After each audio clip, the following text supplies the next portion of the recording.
Welcome, everyone, to episode 26 of Top of Mind with Consilio Wealth. Today is June 19th, 11:24 in the morning.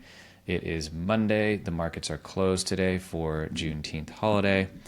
And Hao and I are connecting on our latest episode here to update everybody on what's going on in markets.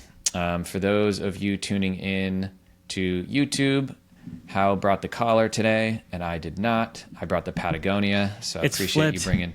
It's flipped. Appreciate you bringing the class.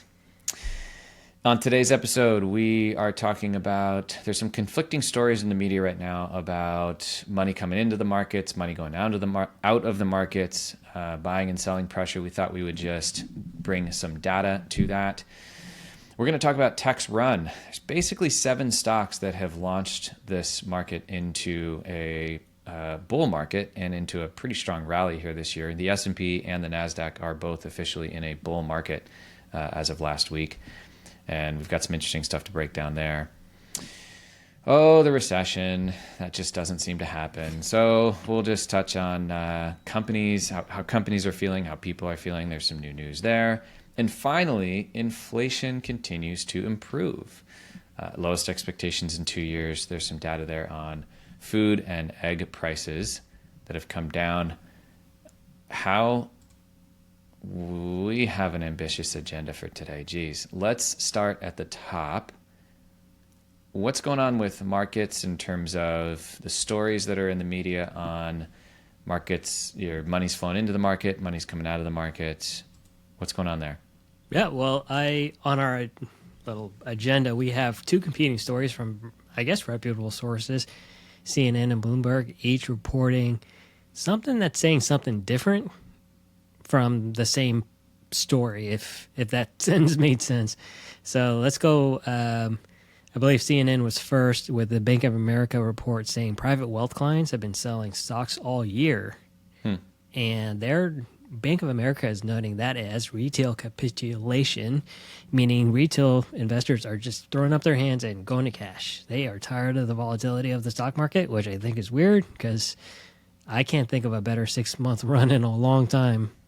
Tired of the volatility? You mean tired of the positive returns this year? Yeah, volatility upwards, right? Market hasn't been negative anyway. Yeah, I would really question what that B of A report's saying.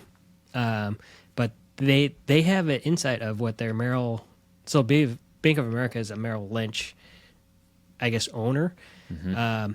So they have insights on what the retail investors doing, and if they're saying their clients, which they have statistically significant amount of them, to make this a relatively accurate statement, right? They're not saying it's about 1 or 2 people; it's thousands or possibly hundreds of thousands of retail clients that are capitulating, and they're just giving up and going to cash. And again, cash isn't the worst place to be as long as you're a little careful. You could probably earn 4.5% on money market or high yield savings, right? Mm-hmm. So going there makes sense for the cash yield. Selling because of volatility doesn't quite make sense, as you said, Chris. Like, volatility's been upwards. It hasn't been. We haven't had a lot of down days since March. Nick Murray says, "Why does no one call volatility in the markets, or why does no one call positive returns in the markets volatile? Only when it goes down is that called volatile." Guys, we think volatility is a bad word, and we think of down markets as volatility. Which, to be fair, the market does look at the VIX, which is the volatility gauge. It goes up when the stock market sells off. It does. Mm-hmm. It actually goes down when the stock market climbs. Right.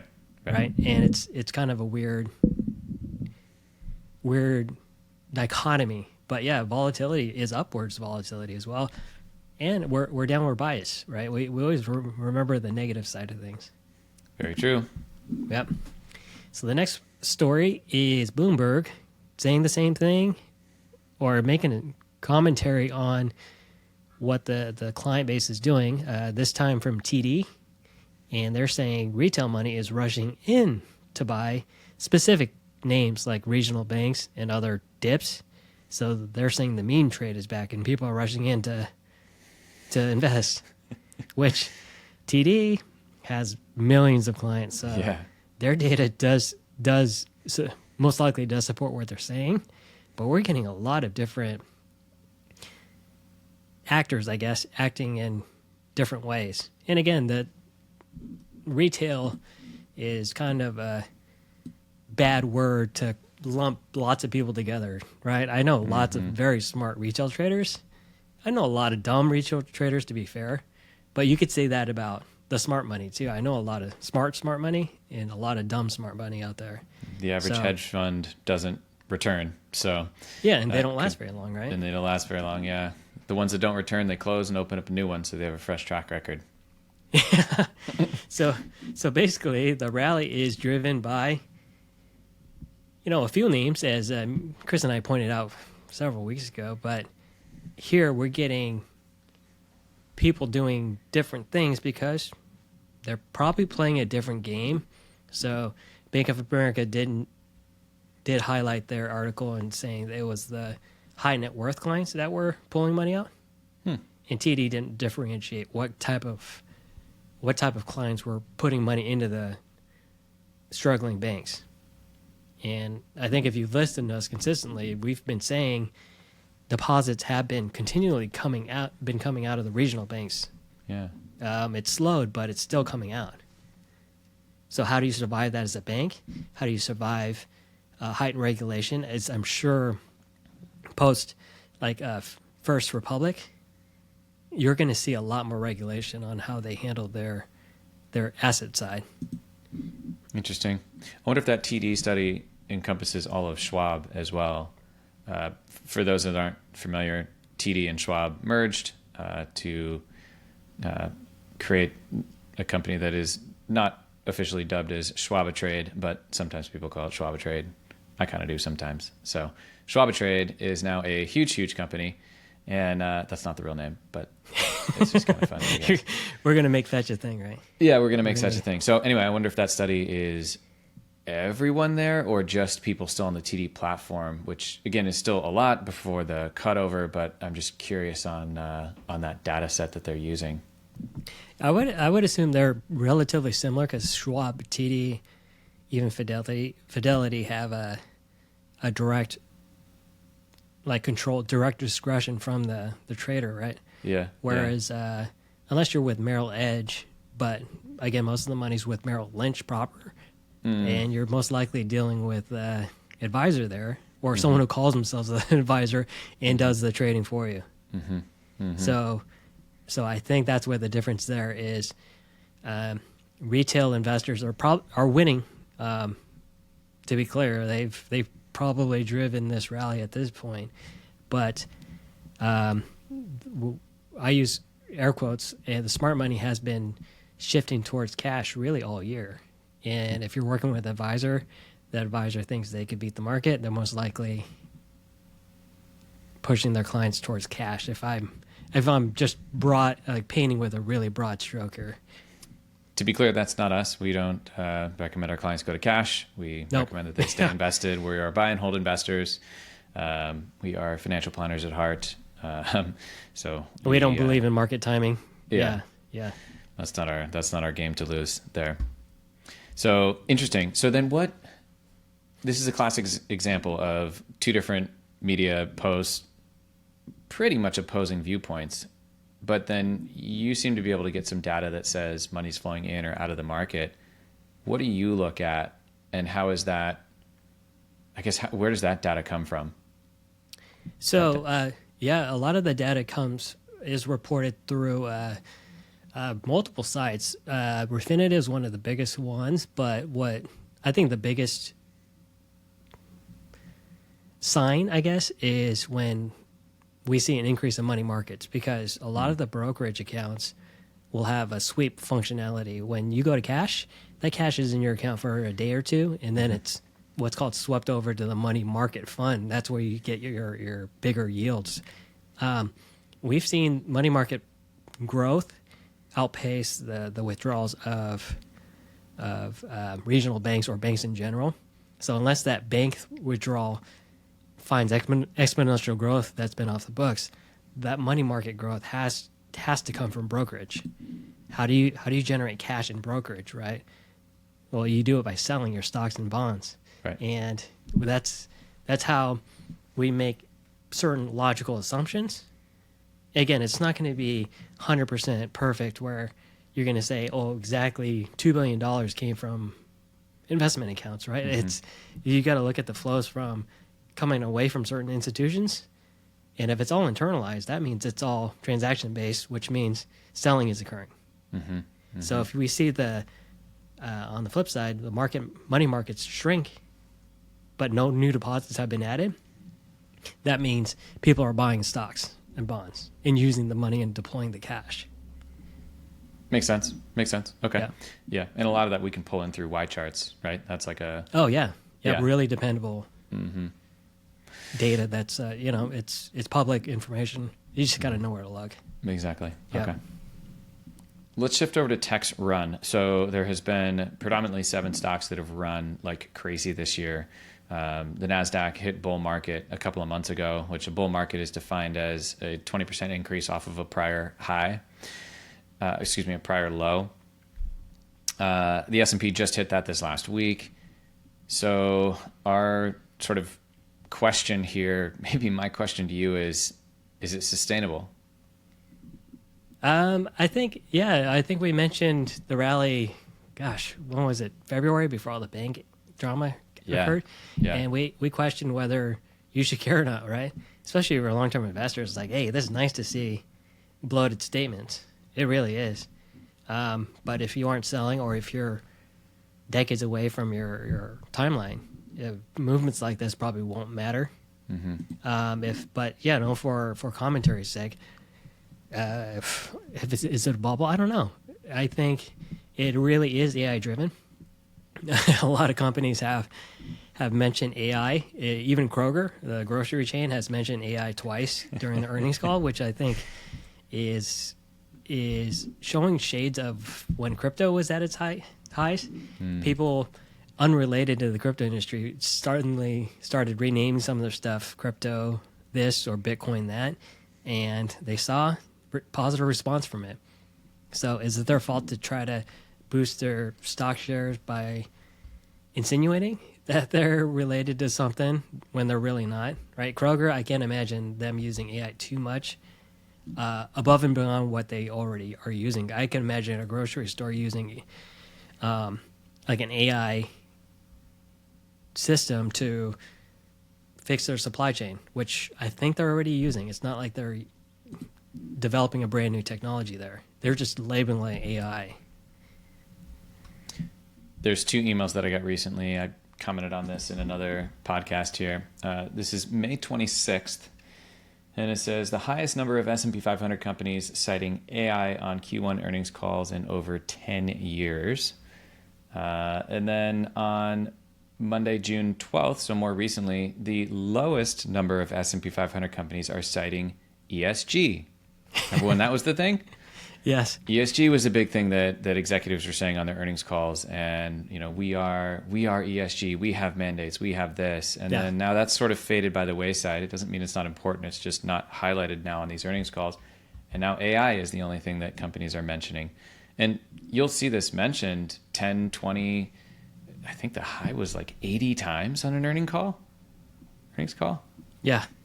Crazy. So interesting to see, you mentioned this, it sort of feels like in 99 and 2000, if you changed your name and put .com behind it, your stock jumped. So if you mentioned AI or mentioned, to your point, in prior times, crypto, your stock jumped. Be interesting to see if this has legs. Yeah, and again, the fever pitch is, in my opinion, high, but is that a sell? I don't know. If you benefited from holding the NASDAQ, good on you. Yeah. But if NASDAQ's your only holding, I'd probably be a little worried and suggest a rebalance if you wanted to. But I think that kind of concentration period that's what you're going to see, these booms and busts. Yeah. And diversified portfolios across the board, have not been keeping up. Right? So if you're not holding these blue chip stocks in a concentrated manner, you're most likely not keeping up with the S&P unless you're owning the S&P directly for 100% of your holdings, which, again, is pretty undiversified, relatively speaking, in a global sense. Mm-hmm. But We have this article from Goldman Sachs that says that, the old economy most likely will have to catch up here, and the old economy is at this point anything but big tech, right? Mm-hmm. So if you own, you don't have to look far. If you own mid cap and small cap, you're most likely lagging. So let me see here. I thought I would be smoother with the sharing here. No, this is good. Yeah, I wanted to touch on this because the small and mid cap U.S. space, so smaller companies, has not done well this year so far up until a week or two ago. And it hasn't done well because of the small regional bank stuff that has a bigger concentration to that space. So I'm glad you're touching on this. I was gonna ask you to touch on it anyways. Yeah, I was trying to be a smooth segue here with the screen share because we're so excited that this functionality is dependable for us. and I thought I could pull it up faster. Yeah, and for those that are listening, not watching, can you describe what's on the screen here? Yeah, it's a year-to-date chart with the S&P on the top line. It's up 16%. I'm rounding up. Technically, it's 15.78% year-to-date.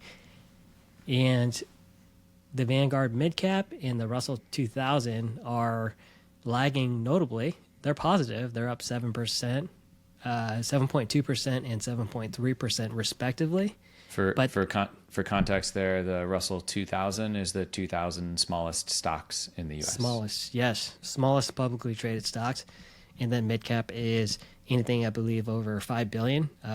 Depending on how you define midcap, that cap, I guess, vacillates. So there are some managers out there that consider midcap like 20 billion or more, or 20 billion to 50 billion. But again, if you're not in the $1 trillion range, you're probably mid-cap in this world.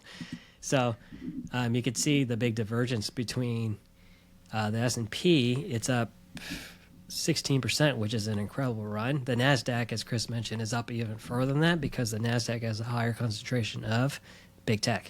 So if you're not owning any of that, the smaller and mid-cap companies, which I think Chris and I agree that you should have some ownership in, right? Diversification does matter, even when it's lagging. What we're saying is there could be a catch-up period here with maybe the AI craze settling down or at least stabilizing a little bit, and everyone else has an opportunity to catch up. I think what's most interesting about this is that it flipped. So let me just describe what's going on here. So the month of January, which was a great month in markets, the S&P was up about 7% for the month, and we were talking internally like, gosh, just close the markets for this year. 7%, great. That's exactly what we need. Of course, that didn't happen, but S&P was up about 7%. The mid-cap index was up about 10%, and the small cap index was up like 13 to 14. Great. Yeah. So small did the best, mid did the second best, large did the third best, all did fine. That's historically what you would expect, with smaller companies being a little bit more risky than bigger companies. Also easier to grow a $500 million company to $1 billion than a $1 trillion company to $2 trillion, right? Then that outperformance continued all the way until just about early April. This is when the start of the regional banking stuff happened. Yeah. Silicon Valley Bank is probably the biggest. Silicon Valley Bank. Rate. Yep. And you saw small companies go from about a +10 on the year all the way to about a -1, and then as low as maybe a -2, -3. And mid-sized companies also went down in lockstep. The S&P also came down, but still was positive in that same time period, so up like 1 or 2, and then just immediately recovered and is where it is today. Mid and small companies have been largely flat. By flat, I mean down a little bit on the year and up a little bit on the year, like down 2, up 5, kind of that range, all until about 2 weeks ago. And it went from 0 to a plus a little over 7, essentially in a week. And both of these are now, both mid and small are up about 7.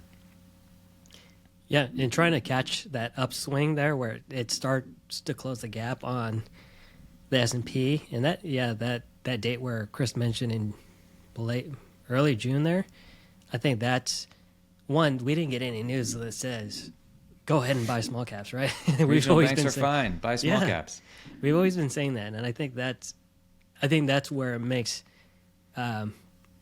diversification and staying invested in your, predetermined allocations is going to be the way forward here. Because one, no one ever guessed the S&P and the NASDAQ would be what it was at the beginning of the year. I can promise you that, right? Everyone carried a pretty negative sentiment heading into the year. Yeah. But you should have had exposure to those two core pieces in your portfolio. And even though small cap was leading the way pretty healthily in February, the fact that it gave it all back and is lagging the S&P does not mean it's a bad investment, so to speak. Right? Well, look at all the opportunities here for FOMO. Right? Like, yeah. Oh, I did the right thing. I diversified. I own some small and mid companies, and I'm at 0 on the year. And then I also have this thing called the S&P that's up, at the time, maybe 9 or 10. And I'm like, this is ridiculous. So I sell the thing that's, flat on the year, and I buy the thing that's up 9 or 10 or 12. And then that thing goes up by another 4 or 5%. But then the thing I sold goes up by 7 or 8. It's like, did it to myself again. Yeah. So many opportunities for FOMO here. And this chart to me just speaks just patience. Just keep holding. Yeah. Just stay patient. It's only 6 months. Even a year is a relatively short window to look at. So if, let's say, you are lagging the S&P in a year, stick to your guns. There's going to be times where it does flip-flop, but don't use the S&P as a barometer. I think that's a very poor standard, as Chris likes to say. The Standard & Poor's is a poor standard. Thank you for that. Yeah. So there's some sort of media press on the old economy catching up. And I just wanted to highlight this because last week the Fed came out and they said, we are not raising rates, but we are pausing. We're pausing for now, right? What was the specific term that they used, Hal? Jerome Powell let it slip out that he said skip. He says, and then he went back and said, I did not mean to say skip, because in technical terms, Fed watchers say skip means you skip once and you are resuming hikes again. And he did not want to imply that. He did say that, though. So I think that's a big, big flub of words when you're skipping versus a pause. Pause is an extended period in Fed speak. Right? Yeah. Skip and a pause in normal people's worlds might seem very similar, right? If I'm going to skip something, I'm going to skip it, right? Or I'm going to pause on something, I'm going to pause it. But there, skip means you're going to resume going up the very next round. So we're expecting a hike in July. Oh, wow. Okay. Yeah. So, okay. But the thing I noticed when that press release happened and they said we are skipping is that you saw the Dow go up more than the NASDAQ that day. And the Dow tends to be, the components of the Dow tend to be these blue chip Old companies. world. Yes. Yeah, the old world, as I guess one would say, right? They're dividend payers. They make a lot of money. They're profitable. They tend to be more consistent in their price. They don't crash around. It's not going to be, I want to pick on, say, like Meta, right? Meta's moved a ton in the last 12 to 18 months.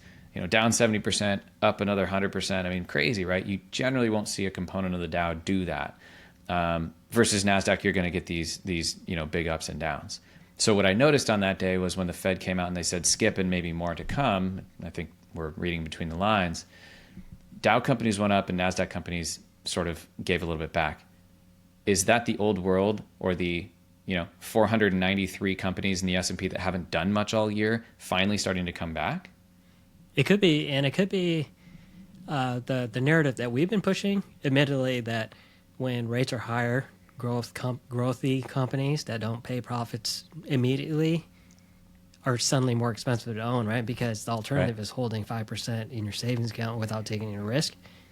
Here, companies that are part of the old world are focused more on returning shareholder value, giving cash back to the shareholders through buybacks and through dividends. And when that flub came out, a skip versus a pause, suddenly put 2 more hikes on the table on the year. And suddenly that narrative is coming back for value-ish companies that return cash sooner, right? Versus the Metas of the world that don't pay a dividend because they're taking the profits and reinvesting in R&D. Yeah. Right. which is more of a long game versus I can get a dividend in this quarter or next quarter by buying this stock, right? Yeah, and I park that dividend in a high yield savings account. I'm earning 5%, where in 2020, I could care less about the dividend because my high yield savings was earning 0. Right. Yeah.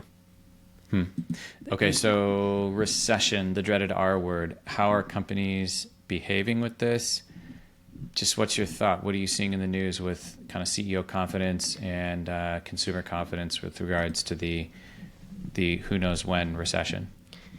Yeah, and I think this is an extension of how people feel about their own lot in life versus how they feel about the country. It's like, hey, Biden's driving us off a cliff, or Trump's going to destroy the economy, where they think the macro isn't so great, but when asked about their own personal outlook, I'm doing big things, I'm going to be great.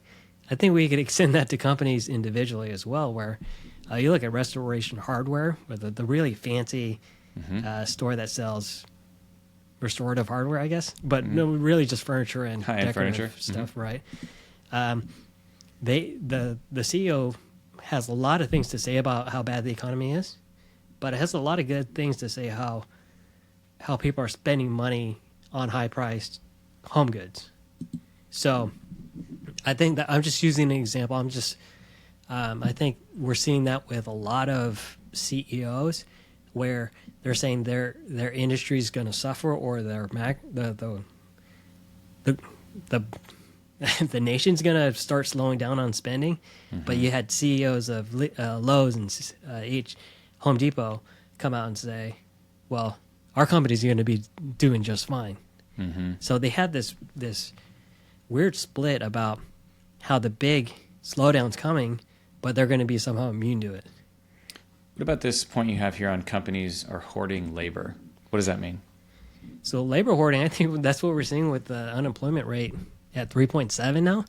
Unemployment jumped from 3.5 to 3.7, which is a big move at those low levels. But that was more a result of people re-entering the workforce. The layoffs, I know we've read about high-tech layoffs happening, but that's a drop in the bucket relative to, the Hyatt and these hotels hiring. So I think labor hoarding is a real thing, especially if you're a small business, where it's been, two tough years of hiring or firing because the labor shortage. And when you finally do get someone through the door, I think whether or not you see a slowdown, I don't think you're going to be parting with that newly hired person when it took so much effort to get them in the door. Interesting. So labor hoarding is companies could potentially hang on to people a little longer because the economy is, people are still spending, so they need those people to fulfill orders and keep shelves full. And because the demand is oddly still high, right? Demand is really high, and then if we do actually get a recession and that actually does lead to lower spending, then possibly those people are let go, there's a layoff or something. But I guess the hoarding concept is interesting because these people are definitely needed right now. Yeah. So is hoarding related to these companies might hold on to people even through a recession because of fear, like the fear of a quick recovery and then needing to rehire? Or we'll define that a little bit further. Yeah, I think a lot of it has to do with the prospect of not overhiring like the Amazons of the world did, right? Like Amazon and Microsoft hired like crazy. Yeah. And they're the companies to work for in America. So if they want to hire you, you're going to go work for them, right? If you had other jobs on the table. So, but everyone else who wasn't them still struggled to find people. And I think getting those initial employees in the door, a lot of the two industries still have not yet gotten to their pre-COVID levels, right? And that's hospitality and that's leisure, right? And I think those hiring is still going to continue because even if there's fewer people checking your hotel, you're still very, very vastly short-handed. And I think you're going to hold on to a little bit of surplus because you still need to get where you need to get to even baseline. And when that most recent jobs report came out that actually had an uptick in the unemployment rate, which I think largely is actually a good thing because the Fed is sort of looking for that. So that is a good thing. Yeah. Leisure and hospitality jobs was the biggest contributor to the job gains report, because the jobs report was insanely good. It was like 100,000 better than predicted. Yeah. But something like 80% of the jobs created in that period all went to leisure and hospitality. Yeah, and I think in face of a slowdown, I don't think those industries especially will be as quick to lay off. Mm-hmm. Okay, so inflation. Inflation has been getting better and better, meaning it's been coming down, and it's been coming down really across the board. I guess you have a comment in here, lowest expectations in 2 years. We've got also some data that egg prices are coming down. So egg prices, just to read this here, egg prices saw the largest monthly decline in 72 years.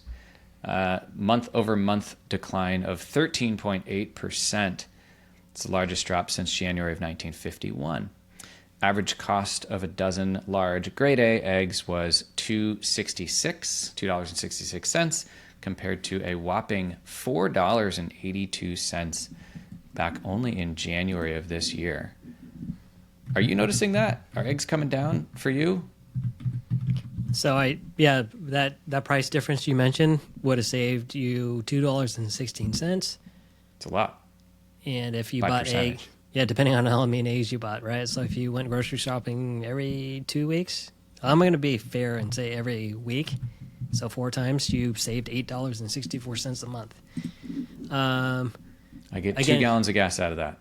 Yeah. It's great. No, well, down here it's 1.1 gallons of gas here. Oh, okay. Well. But yeah, I think if your budget was that tight where $8.64 is the issue, I could see it being an issue if you're a restaurant or someone who consumes tons of eggs for whatever reason. I don't see that price drop in an absolute sense making a huge deal, other than producing other things, right? So to the average grocery shopper, they probably wouldn't even care. Okay, but my point is I'm not seeing those prices fluctuate. And by the way, I don't know where these $2.66 eggs are, because mine are way Probably more Kansas. expensive than that. Yeah. Kansas? Yeah, God. Maybe we have an egg tax in Washington. Yeah. I don't know. But what, $8 for a dozen? $9 for a dozen? Something like that. Anyway, not $2.66. So, but my question and my point in my question here is I'm not seeing the prices of things fluctuate at the grocery store as much as what I'm reading. This article goes on to say overall meat, poultry, fish, eggs, that whole category is lower by 0.9% month over month. Dairy and related products are down 0.6%. Ice cream and related products are down 2%. Other things like biscuits, rolls, muffins, down 1.3%. Bacon and other meat products down 1.4%. Who's capturing that delta, right? Most likely butter the down grocers. 6%. Exactly, and this is my question. And so I'm just not seeing prices move down. In fact, I feel like prices are stubbornly high. I don't know. Are you actually seeing? Maybe are you seeing more sales where you are? Are you seeing things come down? Are you kind of experiencing what I'm experiencing, which is cauliflower is still expensive, asparagus is expensive, Yeah, I think it has gotten to a price level and it stayed there, regardless of what all these wholesale prices are doing. Because, you and I both know we pour over the CPI data. We both know that the price of groceries have broadly come down for the past 3 or 4 months. right. And we're not seeing in the grocery prices, at least not yet. I made the argument that the prices have to go down because of the perishable, right? If you don't sell eggs, those eggs go bad, right? You don't sell milk, the milk goes bad. Good point. You got to bring down your prices, but I'm personally not seeing it here in California.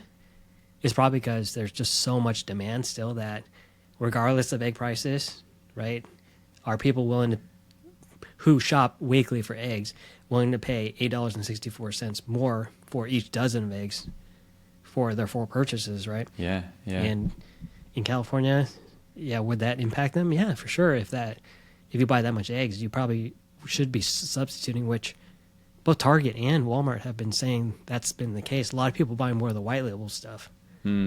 Well, and I think that's really your point, is that prices don't fall unless demand falls. And so if people are just spending on whatever the prices are, it doesn't matter. Why drop the price? And then that would suggest that the wholesale cost of these products is really being capped. So the wholesale cost is going down from the farms, but that would mean that then the grocery stores are capturing that delta. Well, if you go upstream a little bit, we talked about Unilever, who makes Hellmann's mayonnaise. They raised their prices 13.4% this year, and volume only dropped 1.3%. Huh. So people aren't as price sensitive. Again, to be fair, Heinz, do they make mayonnaise? I guess Heinz has famously jacked up prices on ketchup and mustard, and they lost very little volume off that too. So if people are still buying this, pine nuts are insanely expensive. Like, I've stopped buying them. I'm allergic. I don't oh, good for you. Yeah, that's good. It's not good, but it's insanely expensive. I mean, even at Costco. And so, anyway. Okay, while we were talking here, I decided to ask Bard for some insights on our question here. And our question is basically, are grocery companies screwing us? Right? If prices are going down, who's benefiting from that? Because I'm not seeing it at the store. My question here that I asked, by the way, I was impressed with the answer because I thought this question was actually kind of complicated. I said, based on Wall Street data for Q1 and Q2 earnings, are grocery companies like Kroger, Safeway, and Albertsons seeing increased profits and also issuing better than expected guidance for future quarters? And Bard says, yes, grocery companies like Kroger, Safeway, Albertsons are seeing increased prices and issuing better than expected guidance. According to a recent report by Wall Street and analysts, these companies are benefiting from a number of factors, including rising food prices. As the cost of food has increased, grocery stores have been able to pass on these higher costs to consumers, which has boosted their profits. They're benefiting from strong demand. Grocery stores are also benefiting from strong demand from consumers who are continuing to spend on groceries even as they face rising prices and efficiency gains. Grocery stores have also been able to improve their efficiency, which has helped them reduce costs and boost profits. I don't exactly know where that's coming from, but that's interesting too. As a key result of these factors, grocery companies are issuing better than expected guidance for the future. For example, Kroger recently raised its guidance for the fiscal 2023 year, saying that it expects to earn somewhere between $3.85 to $3.95 per share, up from its previous guidance of $3.70 to $3.80 per share. Grocery stores also face some challenges, such as rising labor costs and supply chain disruptions, although supply chain disruptions have gotten better.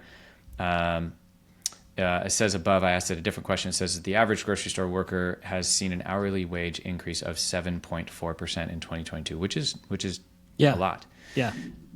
Lastly, here in so just some specific examples of companies, how they performed in recent quarters. So Kroger, Q1 2023, Kroger's earnings per share increased 11% year over year. The company also raised guidance for fiscal year 2023. Safeway increased 10% year over year. Also raised guidance for the rest of 2023, and Albertsons, 14% year over year increase. Company also raised guidance. So there you go, folks. Grocery stores are sticking it to us. Well, they're eating our lunch, right? Because everyone else is lowering guidance. Discretionary spending is going way down, according to Walmart and Target. Mm-hmm. It's because food prices are still insanely high. And yeah, Kroger, the same Kroger that mentioned AI twice on their earnings call. So there's a incentive for, especially the C-suite of these grocery stores, to maximize shareholder value. But it's coming at the expense of everyone else, right? A lot of the inflation could be solved by lowering the damn grocery prices, and unfortunately, these are publicly traded companies that have the fiduciary responsibility to maximize shareholder value. And you could see where that shareholder versus stakeholder conflict comes from, right? Because they're raising prices. That's on our backs, because we need to eat food, right? And we're paying higher prices. So CEOs at Kroger can make a massive, massive payout.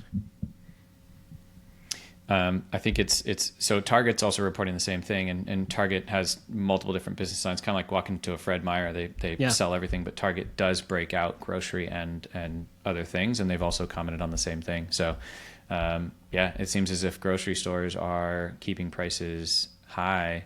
We'll see if it comes down, and as we've commented on many times, how maybe it takes a recession to get there. People stop spending, and finally prices actually drop. We'll see.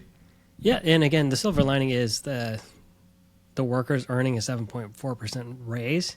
Yeah, but that's I really think, good. and then the inflation landscape. I know Pepsi and Coke have famously raised their prices double digits, so they are outpacing their wage gain requirements that they're paying workers.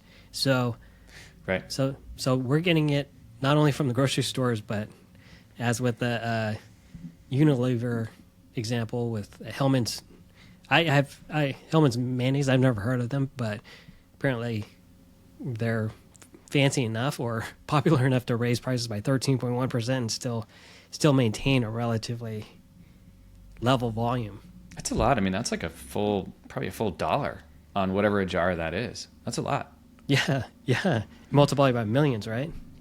Sure. Yeah. Okay, last one here. Well, quick hat tip to Bard. That was cool. I plugged this in. Oh yeah, new title to get a lot of attention. How and Chris use AI to break down grocery. Consilio stock just went up by 50% because we just commented on AI. Yeah. No, I just popped. How and I were talking before we hit record here on Q1 earnings, and I was like, how do we get like some sort of a grocery store index and we can see, and there isn't really one, and so I'm like, oh, let's just ask Bard. And so I plugged it in here. Admittedly, I first asked ChatGPT, but I don't pay for it, so I'm not hooked up to the internet with ChatGPT. So I went over to Bard, and I'm impressed. Impressed with the answer. I guess I have no idea if it's accurate or not, but it should just be pulling. It should just be pulling data from public, public information, which is these earnings calls. Which is my figures were from the New York Times, and they corroborate what Chris said. So, yeah, so we might be off a few percent, but I think we're in the ballpark. I mean, if Bard is quoting me these exact figures, it's just coming from earnings calls, which is exactly what I wanted it to do. I wanted it to read the earnings calls for me and give me the 2 lines that I wanted out of everything so that I didn't have to do all that. And it did that. So that was cool. So hat tip. Nice job over there, Google.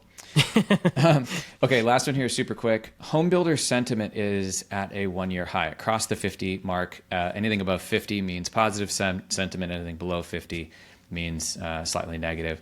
It's currently at 55, and that's for the first time since July of 2022. Anything above 50 is expansion.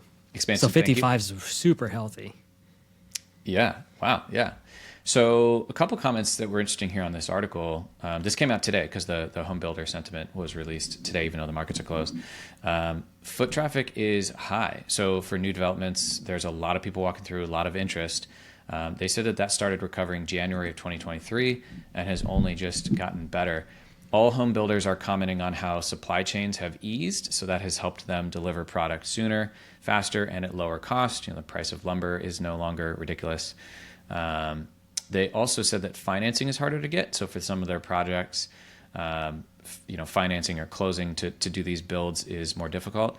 And they did point to all the issues in regional banks are part to be blamed on why this is harder to get. We commented on this in a previous episode. Half or a little bit more than half construction loans, of construction loans and all loans in the U.S. are from regional banks. Regional banks are incredibly important to the cycle of the U.S. economy. And if people don't have confidence there, Chase doesn't want to, you might think they will, but Chase doesn't want to issue a $5 million loan to do a project. They might be interested in $25 or $50 million loans, but they're just, it's just too big. So interesting that kind of tip over to regional banks was made. Lastly, most buyers are not actually paying 6.5% to 7%, according to this article. That's kind of the current stated rate. They said that most buyers are actually under 5% due to builder incentives. So builders are buying down rates in order to support their prices.